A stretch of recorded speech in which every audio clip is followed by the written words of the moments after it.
Përshëndetje motra. Mirë se keni ardhur në Trime podcast. I'm Leonarda. I'm Lejla. Welcome home. Eliona, thank you so much for coming on our podcast today. We are so excited to have you on. We've been buzzing I know. actually for you to be here, haven't we? Yeah, we have. Honestly, we really it's an have. honour for me. Thank you so much for having I know me. when we reached out and you responded back, I was like, oh my gosh, she knows it. Because one thing we really want to do is really highlight and profile just how amazing Albanian women are and how successful they can be. And it's so clear that you are a very, very successful woman in the community. And we just really want to highlight that. I appreciate that. Thank you so much again for having me. It's honestly an honour for me to be here and to hopefully highlight, what Albanian women in the community can do, and the skills that we have, and the fact that sky's the limit, honestly. Absolutely, absolutely is the limit. And I really would love to start off just by kind of knowing a little bit about your background, like who you are, where you are from Albania, where did you grow up? Yeah, so I am from Malësia in Albania. I usually say Shkodër. Some people don't know where Malësia is, but I'm a Malësore. I came to the UK when I was 6. Like everybody else, similar kind of stories, to be honest. Our family kind of worked really hard here, like many Albanians.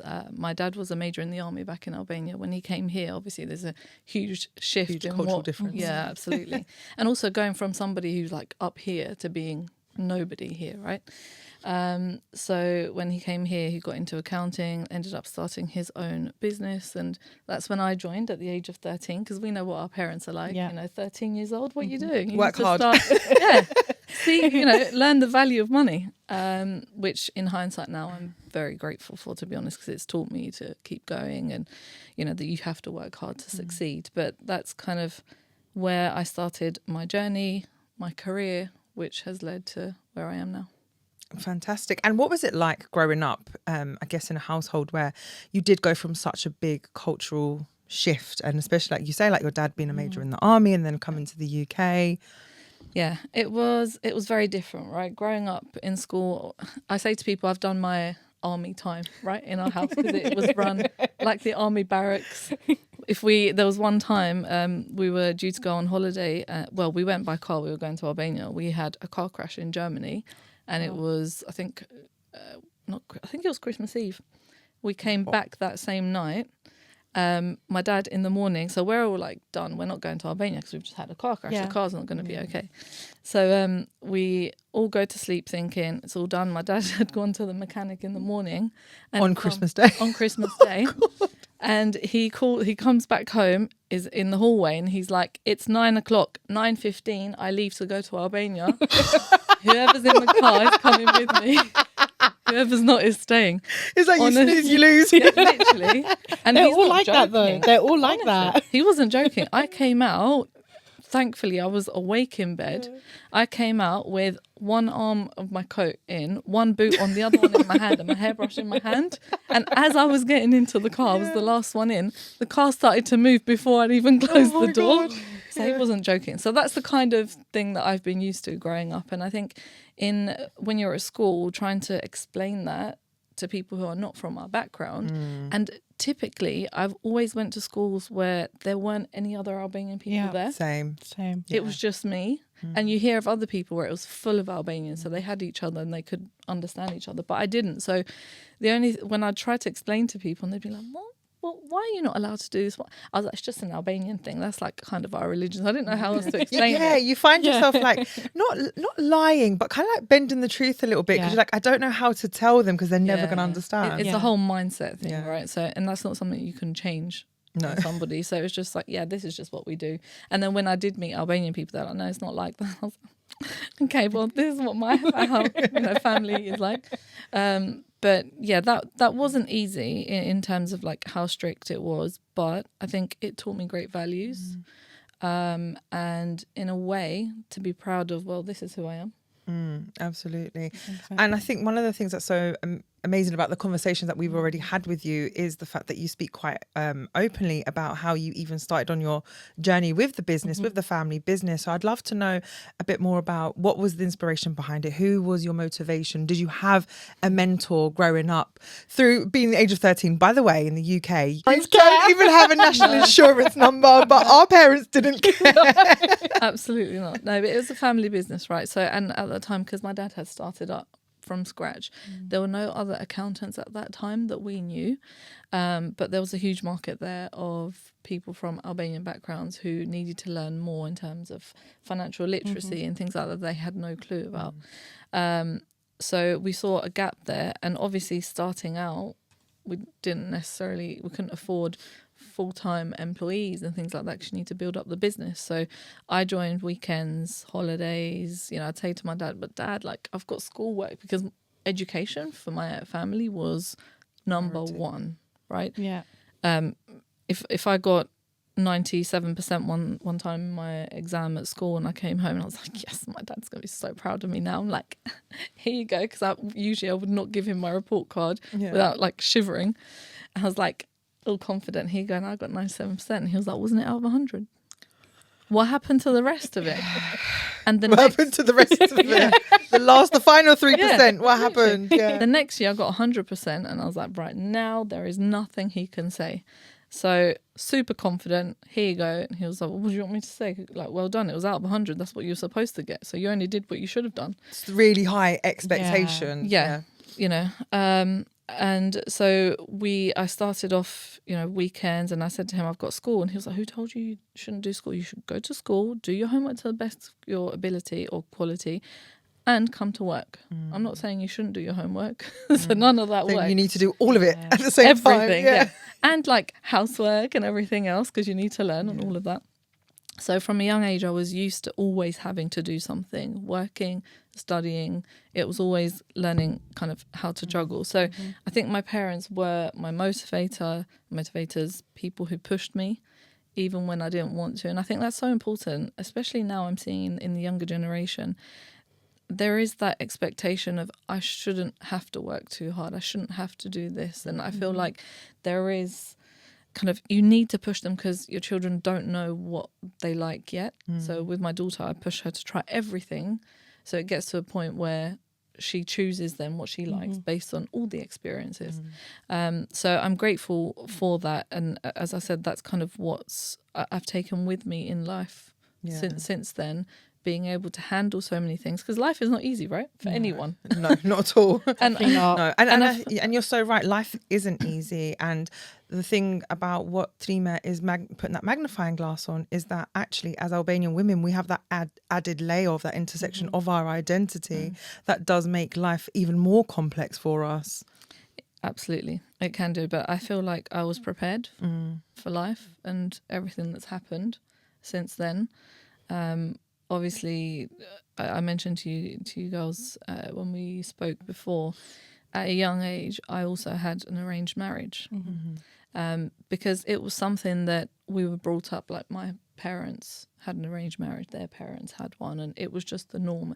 And I feel like the Albanians that came here, we fought so hard to keep that identity and not lose it and make sure it doesn't get diluted and things like that. So then we went even more extreme trying to hold on to it, right?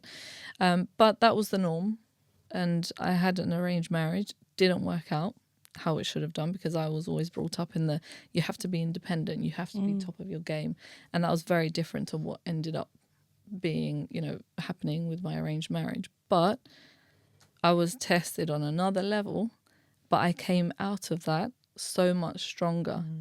And I think one of the things that pushed me to then go on and do what I've done is I always use the analogy of, say, someone who has been imprisoned for life and they get to a point where they accept it, right? This is all that's going to happen. You just got to get on with it and wait for the end.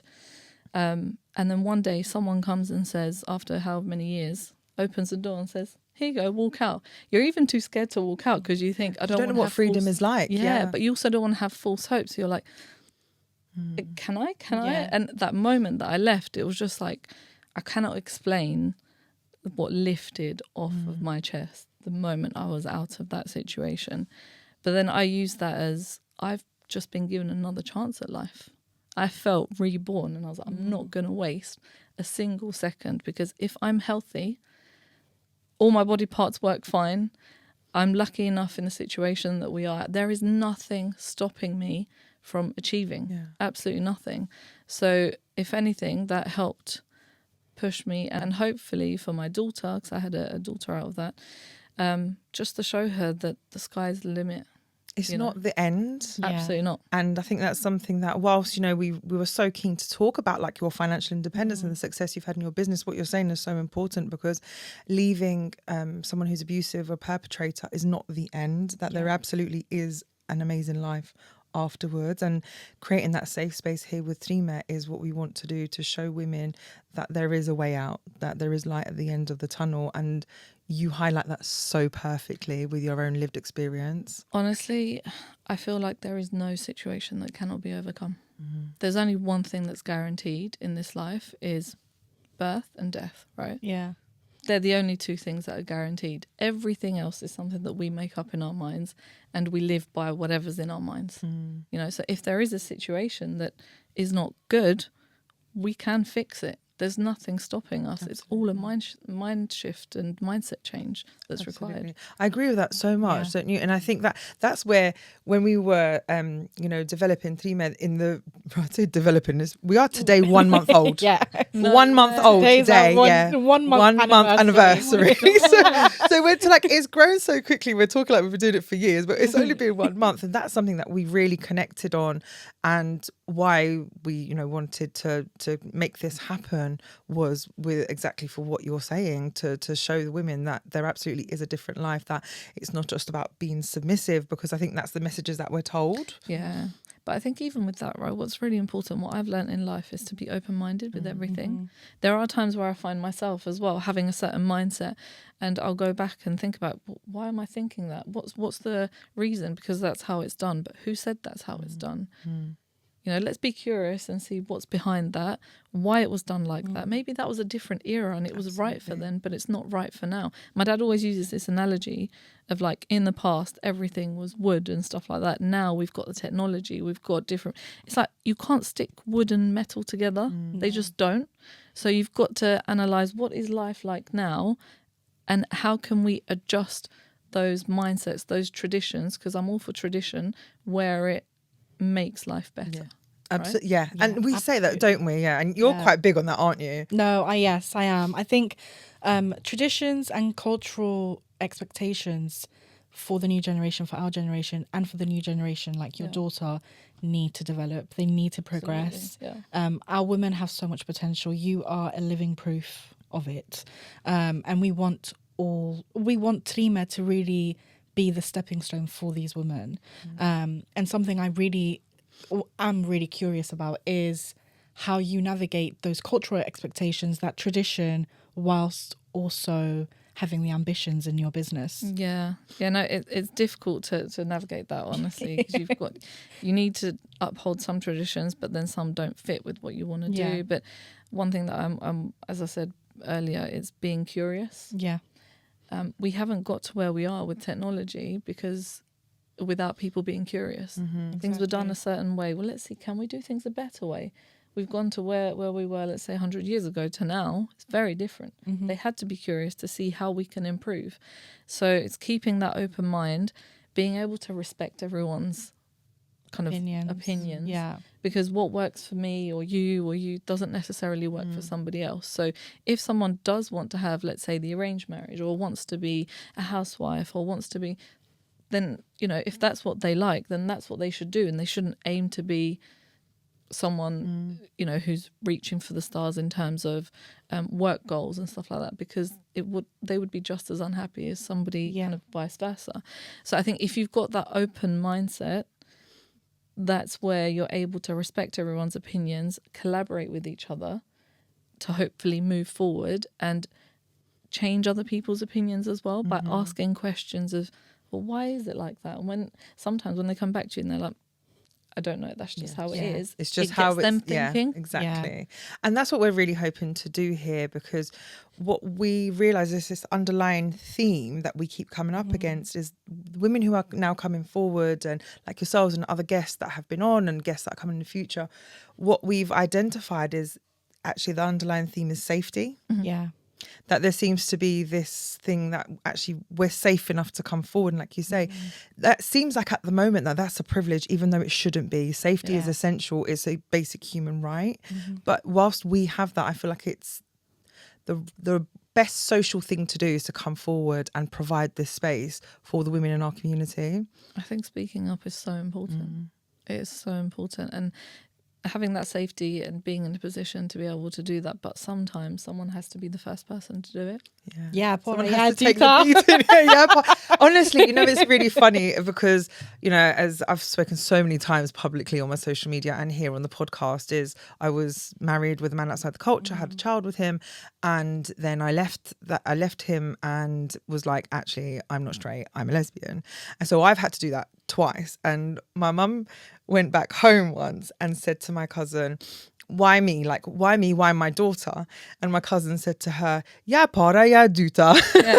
So someone's got to be the first. Exactly. And it's so true. I think like this space, as you say, isn't about forcing women to make certain choices. It's about empowering them to understand the choices that they do have, to have the access to the information, so that no matter what they choose, they are happy, healthy and safe, and that they're thriving in their lives, because they deserve that. Absolutely.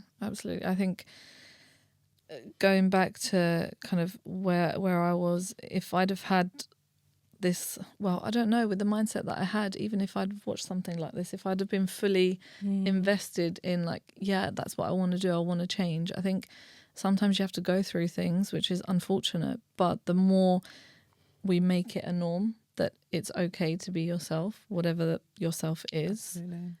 I think that will help so many people and change that mindset. Don't forget, so many cultures have been past this ages ago. Yeah.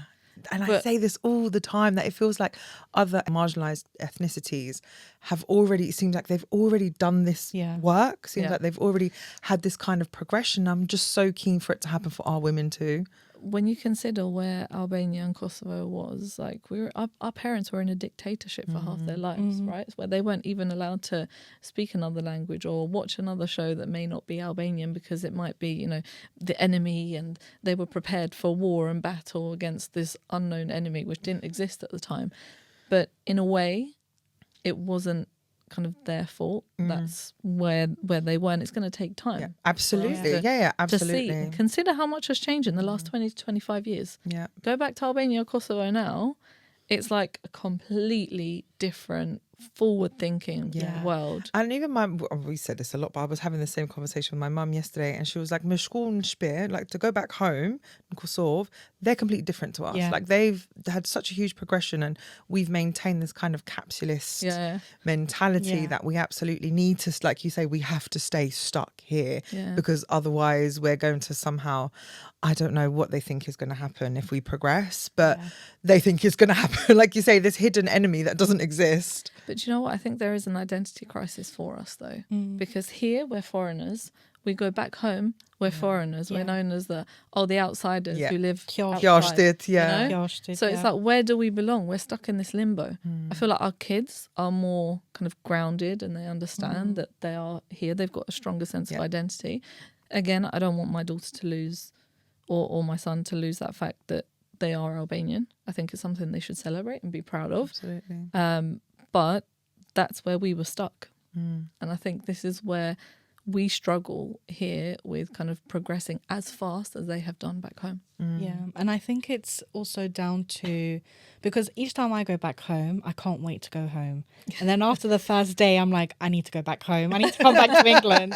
So you don't feel that sense of belonging anywhere. Personally, I hold on to the Albanian culture so tight because I'm scared of not belonging anywhere. I belong a bit to the Albanian culture. I feel a bit of belonging to the point where because I'm not English. I don't feel English. No. I don't even feel British. Like I just embody the Albanian woman completely. But when I go home, the only connection I have is when I go to museums because I'm like reading and I'm like, yes, this is me. I love this. But yeah, I completely understand that. And I think a lot of people go through that. My siblings that were born here, they don't have that. They don't feel like that because they haven't had to. It's a hybrid identity, right? Yeah. Saying that though, my brother was born here and he is more patriotic than anybody else out there. Yeah. He's all like, I'll paint your first non-stop. So it's, but as you said, we do have that hybrid. Absolutely. So, and the thing I really want to go back to is that moment you discussed about leaving your ex-husband. And I'm wondering how much that had an even bigger part to play in you building that kind of financial independence, even though you were already inspired to do so beforehand, but how much it truly did propel you into the business, into creating that financial literacy, because we know, as you mentioned, that financial literacy is not something that our community, we weren't taught that as a collective community, but even more so for women. I was brought up thinking, so there's nothing that a woman can't do that a man can. I love that. It's amazing. Everything that my dad, I was his right-hand man always for everything. So DIY and stuff like that, I was there like, how do you do this? I'll help you. Can I do it? So that mindset I already had. But then coming out of that, I had my daughter. She was 18 months old. I now needed to make sure that I'm doing everything to support her emotionally, financially. I didn't want her to have kind of a difference in or feel like she's missing anything out. So that helped to push me into I'm going to make myself a success. One, it was a dream growing up. So some girls like their dreams are, I want to be a singer, I want to be an actress, I want to do this. I never had that. I was always like, I want to be a businesswoman. I want to walk into boardrooms, be all serious in my suit and tell everyone we're going to do this. And they're like, cool, let's go. I love that. I love that. But I got that chance to do it again. So I was like, now I am not wasting this. It was taken away for a moment, but I'm going to grab it and forcefully achieve what I wanted. So that kind of pushed me into working super hard in the business. I got through kind of my qualifications. I was in the 6 months after I left, I was doing a master's in accounting and finance. I was studying for my final exams of my chartership, which is one of the hardest in the field. And I had my daughter, who was 18 months old, and I was working full time. So as I mentioned, from 13, I've always juggled everything. So it's not a case of when I studied. When I worked out, it was everything together. And that's why I'm grateful for having had that experience from early on. So I was prepared for that hard work, right? I'd take my daughter when I had exams for my chartership there at the London Excel. My mum would come with me. So my daughter's 2 years old at this point, waiting, because it was a 3.5-hour exam, waiting in the corridor with my mum for me to finish, because I wanted her to be with me every step of the way to show her what it's like.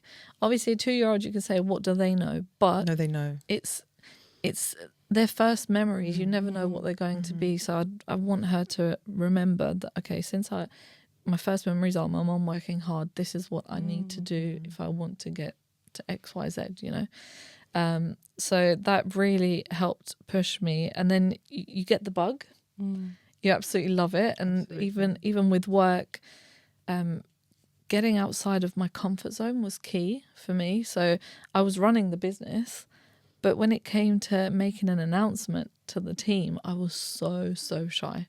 Wow. I'd prepare myself for 2 hours to tell them, guys, don't bring lunch on Friday, we're gonna buy lunch for you guys. So I'd be like, I've got this, I've got to stand up, because there's like 25 people in the business, right? I've got this, I've got to do this. And then I'd stand up and it was a good 10-second announcement, and I'd sit back down sweating like, oh, I did this. So this is how nervous I was in front of people.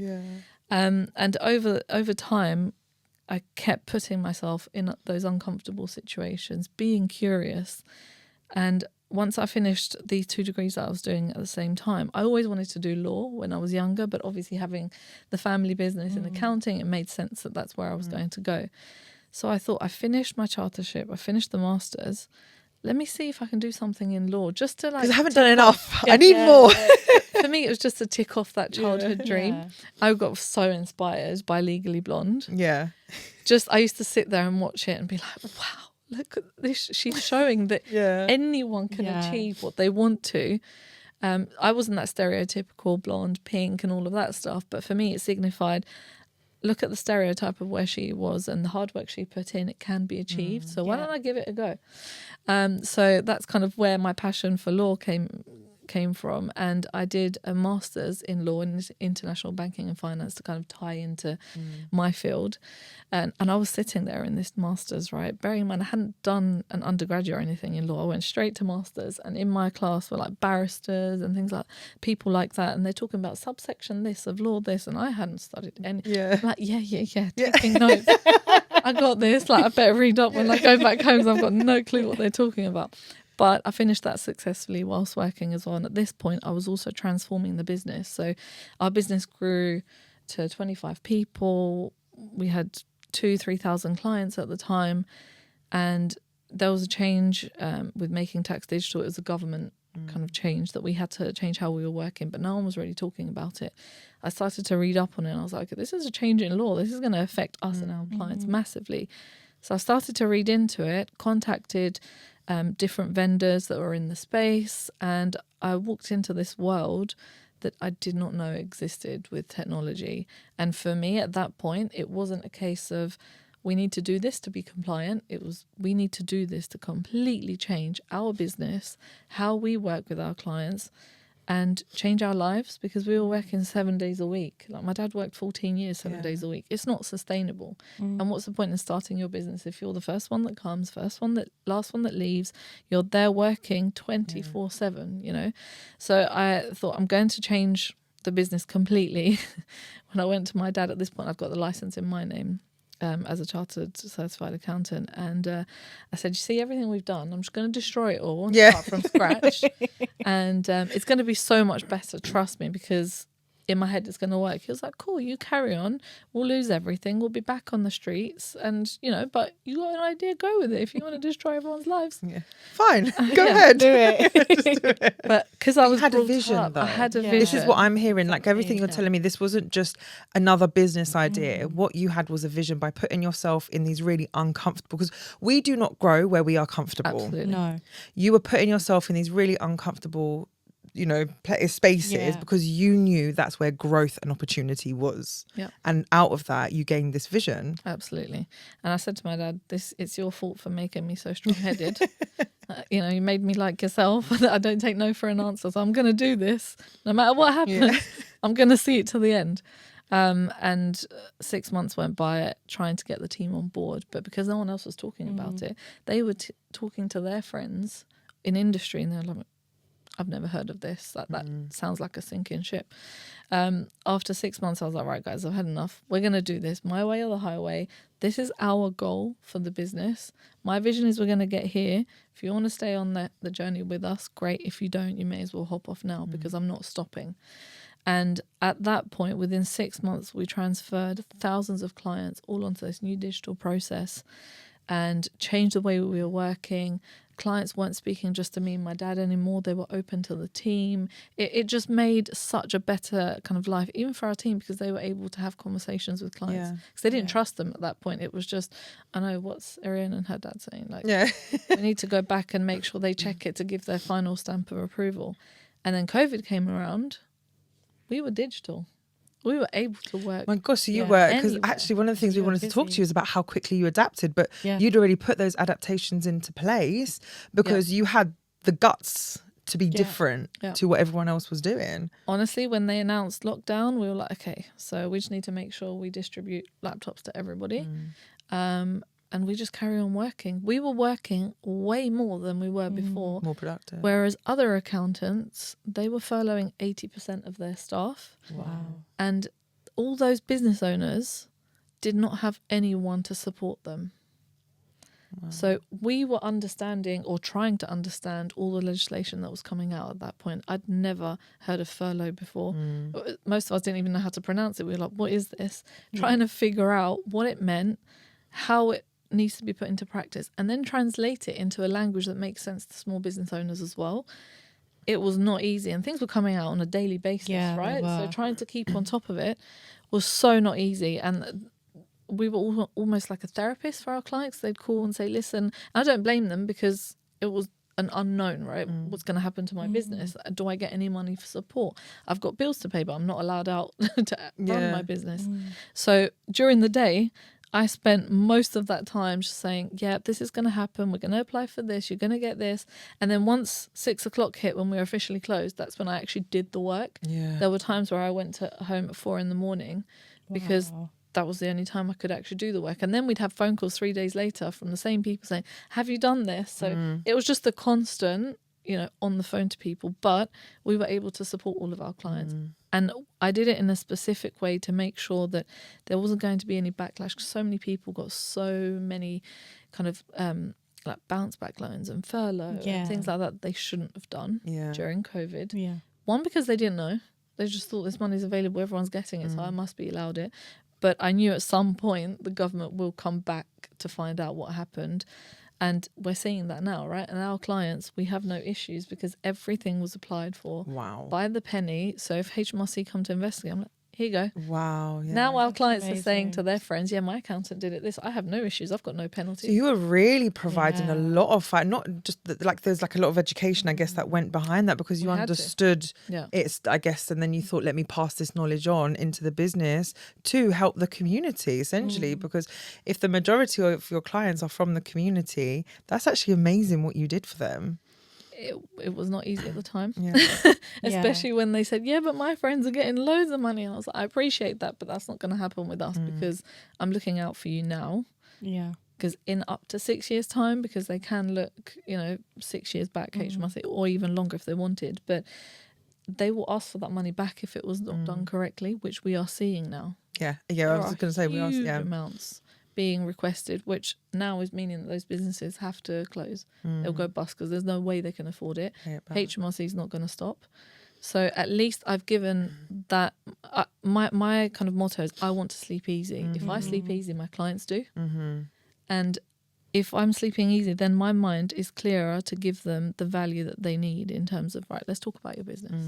Anyone can give you a tax figure. Anyone can tell you what your profit was this year, but it's using that experience and that expertise that we've had over the years to really get down into, what does this mean for your business? Have you thought of this? Have you thought of that? Because we're in a position that's so amazing. We have access to entrepreneurs' brains. How they do things, why they do things a certain way, what makes them successful, what doesn't. We get this for free. So taking those ideas and then transferring them to different industries and helping other business owners who may be starting out, you're able to say, actually, have you thought of this? Because from my experience, I've seen XYZ happen. Didn't think of that. So it may be nothing, but it could propel a business into huge success. And it was just from the experience we've had. This is where the real value comes. And that's what I love providing. So when I say I'm an accountant, but not the typical accountant. I'm more of a business advisor, business partner. I want to be there every step of the way to see, okay, what we're going to do next. Well, truly helping the community to progress into that next level, like leveling up in their businesses. Exactly. And as you said, like, it probably was really scary for them not to go for the full amount that they thought, my friends are getting this amount of money, my friends are getting that amount of money. But I've noticed this, and I think we all can agree on it, that when big changes like this happen in our community, everyone is terrified. Of course. I mean, especially with our community where we've just kind of established businesses, they're doing really well. And then it's just like someone will just come one day and just shut that off. And you don't know how the laws work. Let's face it, we still don't fully know how laws work, or we don't want to accept it is another thing. But to have someone come and shut it off and there's nothing you can do about it, you just think, I've come here, I've worked so hard, made a success of myself, and what, am I going to start from scratch all over again? Do I have that in me? It's not easy to do, to start all over again. But I'm happy in what we were able to do and know that our clients now don't have any backlash from that. That's amazing. That's like off to you. Yeah, absolutely. I'm just like in complete I could awe. just listen. I could just listen to you talk about it. And it's so clear that you've got so much passion for what you do as well. Because I know that Leo works in her family business too, don't you, Leo? Yes, I do. Like you, started when I was 10. We have a wood business, a flooring business. Okay. And it comes from Kosovo. It's not the wood, but the business comes from Kosovo. Granddad, great granddad, just generations and generations. Yeah.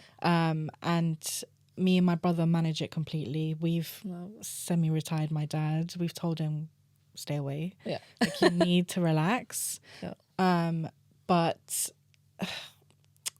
when I was young, like you, my ideal success is I want to just be going into conferences. I want to be the keynote speaker. And during COVID, we were so busy. Yeah. Incredibly busy. I had to leave. I was working full time and working at my dad's business. I built a marketing career and just left it behind to just help. To focus on that. And I took all that experience in marketing and managing in, some sort of accounting, like just helping as much as I can, and brought it into the business. And like you, we work 7 days non-stop. I work Trime's on top of that. We work absolutely non-stop. And it was pretty much where something came out after COVID or during COVID, I had to sit down, read, talk to our accountant. What's this? What's that? Can we apply for this? If we apply for this, are we going to have issues later? I don't want the tax man out my door. Exactly. It's just, I've got such a great passion for the business, and it's a legacy for my dad. And I know that when he passes away, I know that I will always have that connecting me to him. As it sounds sad, but he embodies the whole business.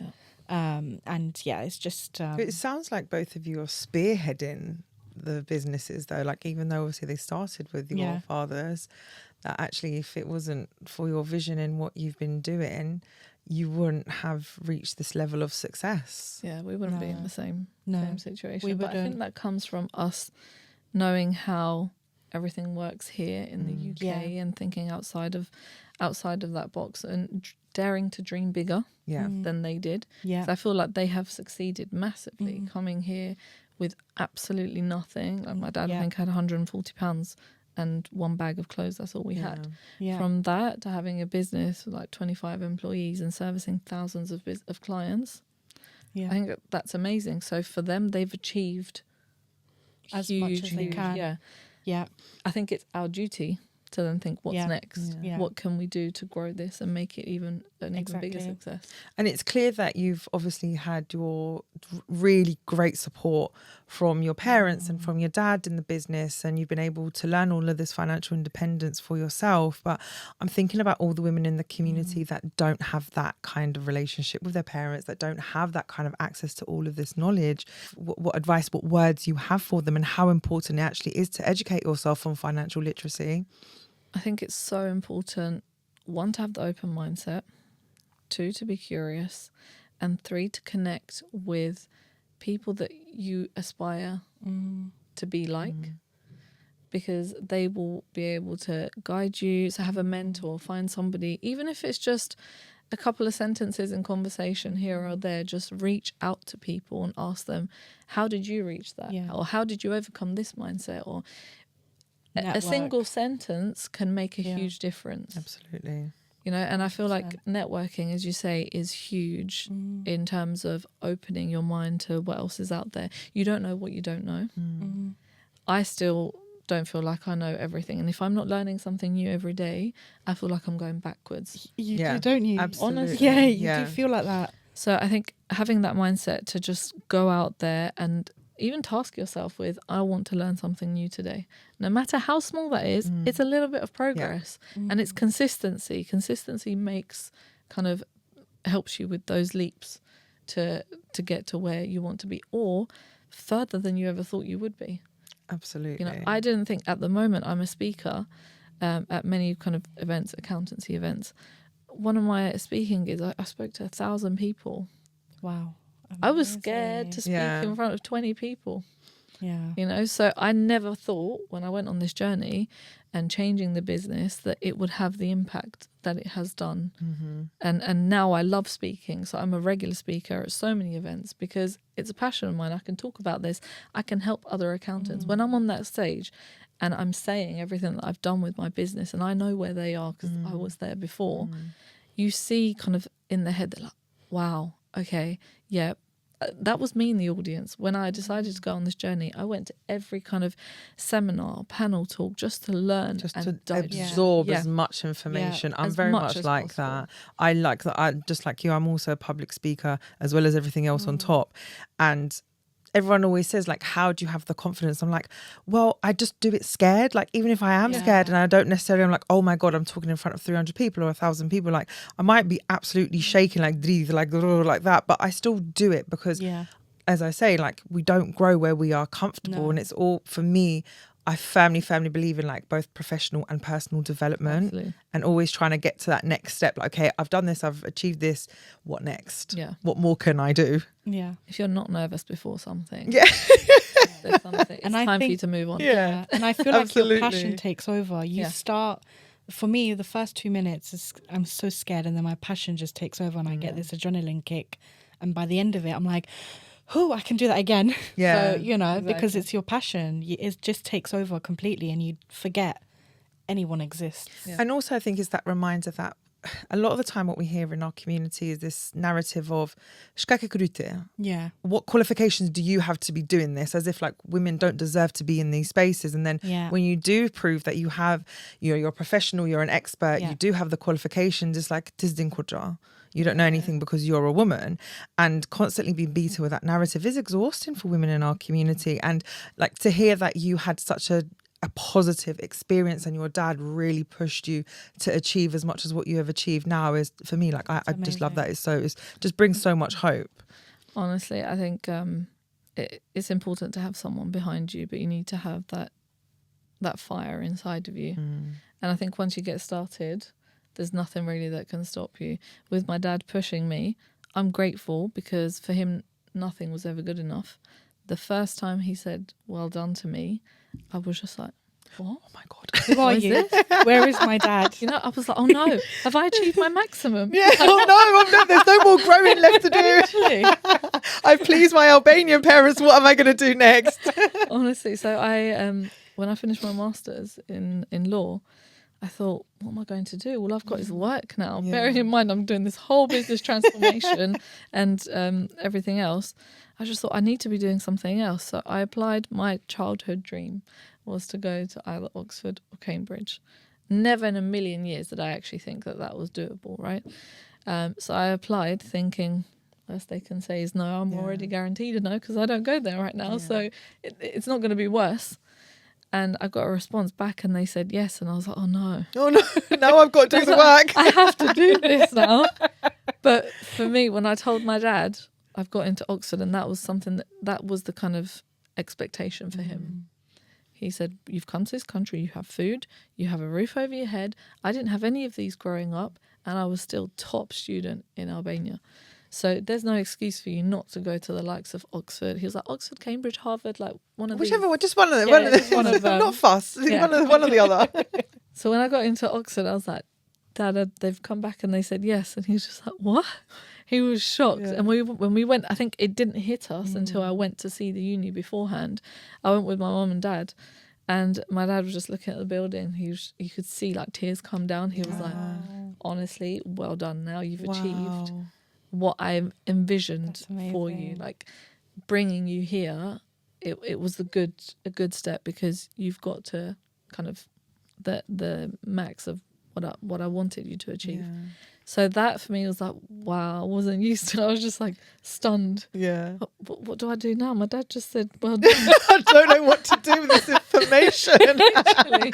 I know what to do when it's chaos. I don't know what to do with this. So now I have to find that in me to make sure, but I kind of have become a bit self-critical, which I don't know if it's good or bad. There's arguments for both, but I'm always looking at, okay, I've achieved this, great, move on. What else is there? You need to move on to, I'm sure you can do better, because if you got here, then you can go to the next step.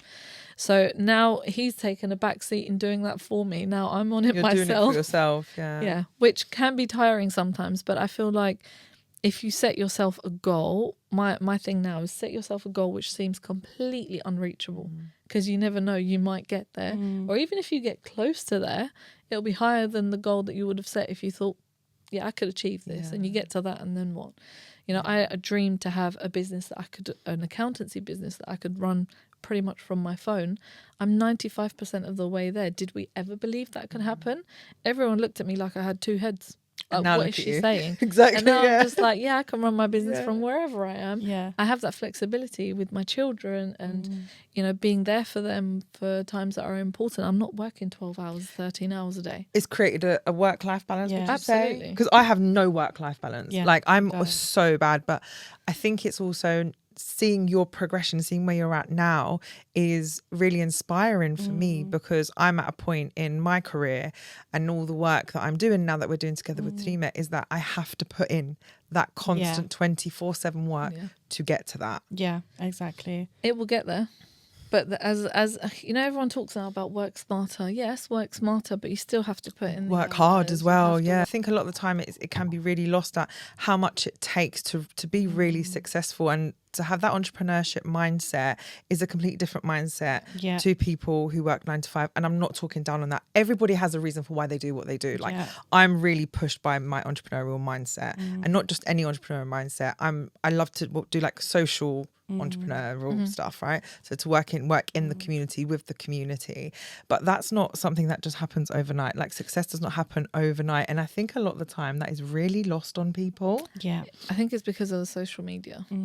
You know, you don't see the difficulty that comes behind that huge success. One day you just see this huge success and everyone's like, wow, I want to get to that point. But you don't see what they've had to go through To get there. They could have failed Yeah. 100 times before they got that one idea that propelled them to that success.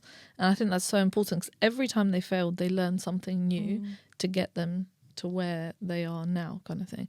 But we don't see that in social No, media. we No one don't. talks about the difficulties. It's just about the great things, and that's probably one of the reasons. Yeah, I really agree with that as well. And I think like Same. that's why when I kind of vlog my life, I show like all the good, the bad and the ugly, because no way is anyone ever going to turn around and be like, she got everything just like that. Yeah. And it's like, no, actually it was years and years of failing, of learning from mistakes. But like you say, being open-minded enough to say, okay, what can I do better next time? Yeah. Exactly. That this is only the beginning. How can I make it better next time? And I really want women in our community to stop beating themselves up about if they're not a success first time round. The other thing that I've learned, obviously you go through this, it's so difficult, and you want to kind of convince people that, you know, it was a journey to get here. Just be proud of your journey for yourself. Whoever recognizes it will recognize it. Whoever doesn't. It doesn't matter. I had someone recently say to me, well, of course you were going to be a success because you're a woman. Women are organized. So if you're not, then that's like shameful. I was like, What? okay. The worst backhanded compliment I've Yeah, ever heard in my life. What? They're like, it's harder for a man to be successful because we don't have those skills. It was like, no matter what you do, even your success is not truly success because you should have been. And then if you're not, well, obviously not because you're a woman. Yeah. So I think you need to get to a point where you're comfortable in yourself, happy with where you are. Focus. I always say, don't look back, don't look sideways, look forward to those that are doing amazing, get inspired, and just keep going forwards. You know, don't listen to what everyone else says. Everyone's going to have their own opinions, right? Just be like, okay, cool, that's your opinion, your mindset. You're not going to be able to change everyone's mindset. Just be like, okay. Exactly. You are giving me goosebumps, because I feel like this is everything we needed to hear, because we're still so young in Trime, even though it feels like we've been doing this for so long. We're still so young in Trime. Like, I feel like all the words that you are just saying now are like making me feel so much more motivated and inspired to just keep going. Yeah, and especially because we've got so much great plans when we do our weekly meetings. Yeah. They span for hours, and you know, we've built this mindset, Lejla and me, that we're taking Trime and we're not stopping until we take our last breath. Like, we're in it now, we're not stopping, we're going. There's no going back. No going back. No but for us, it's people like you that come forward, are telling us your story. Each guest motivates us. Every single guest has motivated us to do something better in Trime. So I appreciate that so much. Honestly, this is such an important platform. And there is nothing that Thank can. you. The only thing that can stop you is yourselves. You were so right. It's And your mindset. That's it. And you know what? That's something that I had to work on myself in therapy, is stop getting in my own way. Yeah. Because I was blocking these amazing, successful opportunities because I was in my head like, you can't do it. You don't deserve to be here. You're not an expert. When really I was all of those things. I deserved to be there. I was an expert in my field. And that's how Trime was born, because I started believing that I knew what I was doing. I started believing in the vision and in the mindset. And then I met Leo and I was like, this is it. Like, we're doing this. But hearing your words, like saying, like, don't worry about what other people are saying. Like, look for the people that, you know, they value you and you're having that impact on their lives. And thank you for just affirming. Like, that was just really validating and really affirming. And it can be quite hard actually to meet women who have that much confidence and that much gumption to get uncomfortable and to really follow their passion and their vision. And also, I think there's a mindset of you have to be strong to do this. You don't have to. We cry so much to each other and scream at each other. That's me with my mum. I'm like, Mum, I've got to do this. I don't think I can do it. She gives me that like a little boost that I needed, a recharge. She's like, you've got this, you can do this. I'm like, cool, okay, I've got this, I'm back. It happens, right? But when I first started in the field and I went to like events, I would dress in a suit to be super serious. I could walk in because it's mostly white old males in our industry. Stale, male and pale is what I call those events. So I'd walk in and I'm young, I don't look anything like them. Who the hell am I? What kind of experience or value do I have to bring? And I would then take on this persona of like, yes, I totally agree. Yeah, we should do this, we should do that. You know, and then I just thought, I've got my own value that I can provide, so I'm just going to be myself. So now I turn up to these events dressed however I like, being me. And generally the feedback I get is, I love the positive aura that you have and it's nice speaking to you. I'm like, well, you know, that's great. That's me. Yeah, because you're being yourself. You're being thing authentic. is, we're not going to be everybody's cup of tea, and just like we may not resonate with everybody, it's a two-way street. But carrying on being yourself, you will attract those people that are invested and want to go on this journey with you. Don't expect to bring everyone on it. You know, I feel like we've just had like a therapy session. Absolutely.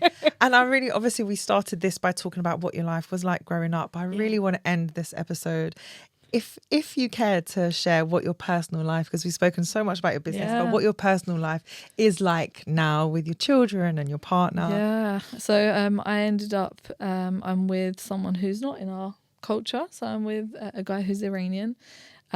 We have now a son together as well, and my daughter. We're the most amazing blended family. I just feel so happy, and I don't feel like I need to think a certain way. I think he's helped me in terms of having an open mindset, because he's challenging me in when I say it has to be done like this. He's like, but why? That's what's helped me stop and think, actually, I don't really know. I have no answer. An answer is not, because that's how it's always been done, you know?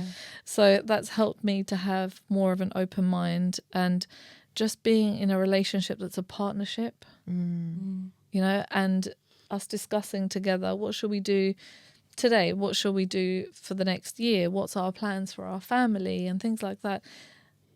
It's just a completely different, relaxed vibe, because I think we've got enough stress with everything else going on. Absolutely. In life. You need to have that time where you can just de-stress and relax and not have to calculate, okay, this is like this. I can't do this because I'm the woman. He can't do this because he's the man. I'm really busy doing this. I'm also a bit like crazy with cleanliness and stuff like that. So if I'm the typical Albanian. Typical. We've already done an episode. We really have. Like, we spoke about cleaning for about 20 minutes. Literally. He literally says to me, you're crazy. This is not normal. We've probably got the cleanest house ever. And I'm just like, it's so dirty. I need to get this cleaner. He's like, you might as well start taking the paint off the walls. Yeah. But if I'm busy doing something like that, then it's okay if he takes our son and feeds him or changes his nappy or dresses him or puts him to sleep. We're a partnership, you know. It's not that pride of a man does not change a nappy, a man doesn't do this, or a woman shouldn't do this, or, you know, I work just as hard. I'm at work all day long. I come home cleaning, cooking, preparing for kids, do it all again every single day. We've got different challenges than we had, let's say, in the past, in terms of women having to do way more in a different way. Because now I think there aren't that many households where the couple only one of them works. Yeah. You can't, it's not It's not feasible, affordable. financially not Yeah. feasible No. anymore. So we both work, so we both understand we're tired. We've still got kids. We've got other things that we have to do. So let's both chip in and have that partnership. So for me, I just feel so much more relaxed, and that's what I think has cleared my mind to propel my business side as well, Amazing, yeah. and to have someone to teach my kids that this is what a family should be like. It shouldn't be that just the man makes the decisions, Yeah. the man does this, and the woman should only do this. You should be who you want to be and find someone who complements that. You know, so I'm a little bit like crazy about things, and he's a bit more relaxed. So we Relaxed, found yeah. our yin and yang. If I found someone like me, Yeah. Gosh, Yeah. I think we're both like that. That'd be Very interesting. similar to you in Yeah. our relationships. Like Yeah. our partners are like really calm, really Yeah. patient.